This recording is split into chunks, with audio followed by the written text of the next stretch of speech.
What are the most popular Ozzy Osbourne songs? So I decided to make a list of the most popular songs based on Spotify and other streaming sites. The video was requested by a channel member.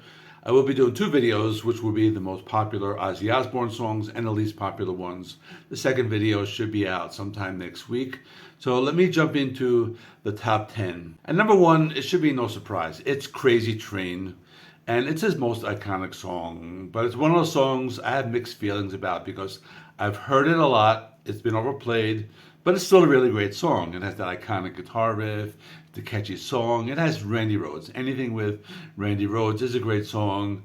It's a song that pretty much sets the scene for what's to come in terms of heavy metal throughout the decade of the 80s. It's, in other words, the blueprint of heavy metal for the 80s. It's a great song, but I feel it's a little overplayed. At number two, I have No More Tears. This is one of his songs I like a lot. And I agree with this. I would probably put it in the top 10 just because it's a very unique song. It's one of his longer songs. Maybe like some of his heaviest riffs from any of the big singles. Zakk Wylde is in top form in the song. I like how the song has this long interlude in the middle. It gets very psychedelic and trippy. And then it goes back to that main melody. So I agree. This is worthy of the top 10. It also has an awesome bass playing.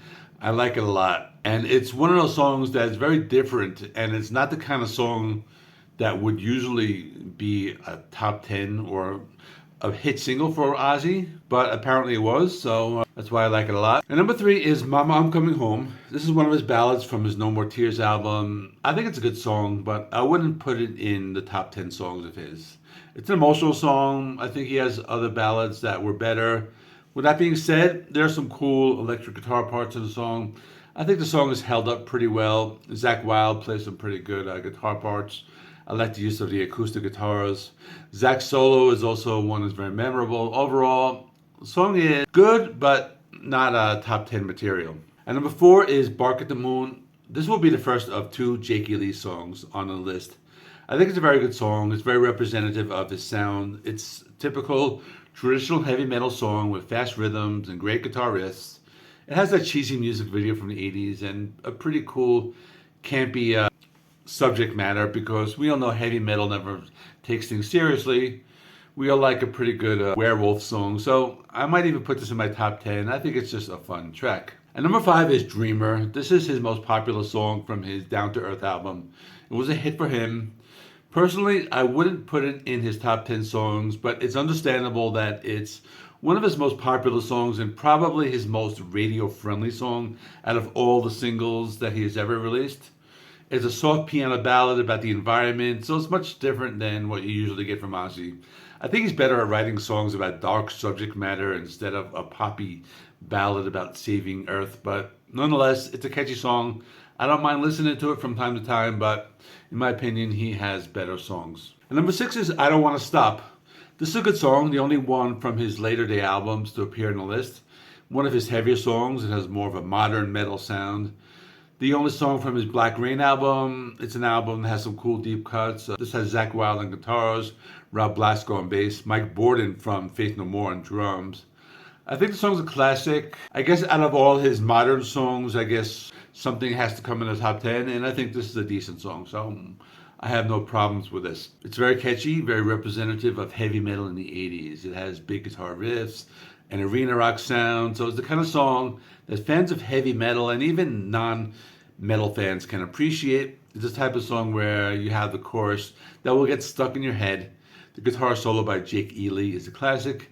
It's the second of the two Jakey Lee songs that will be on my list. And number eight is Mr. Crowley. So for me, this is the best Ozzy Osbourne song.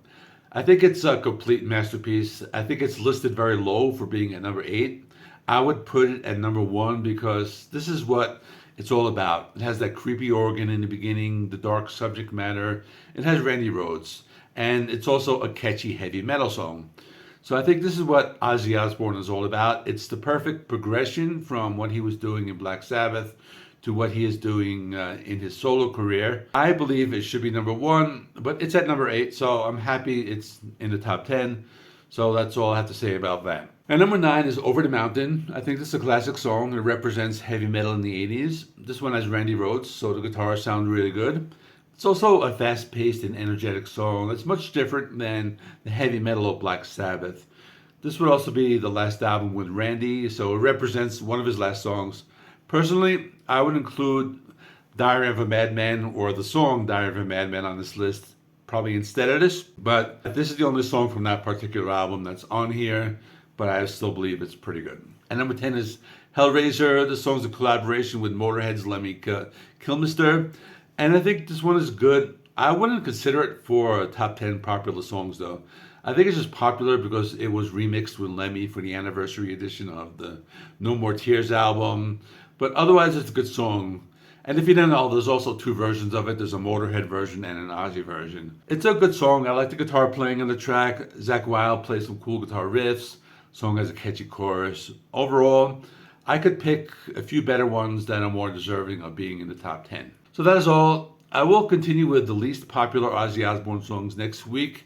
In the meantime, check out this video I did about Ozzy Osbourne in the 80s, where I talk about him with Randy Rhoads and Jakey Lee and all that good stuff. I'll stick that right here for you to watch next.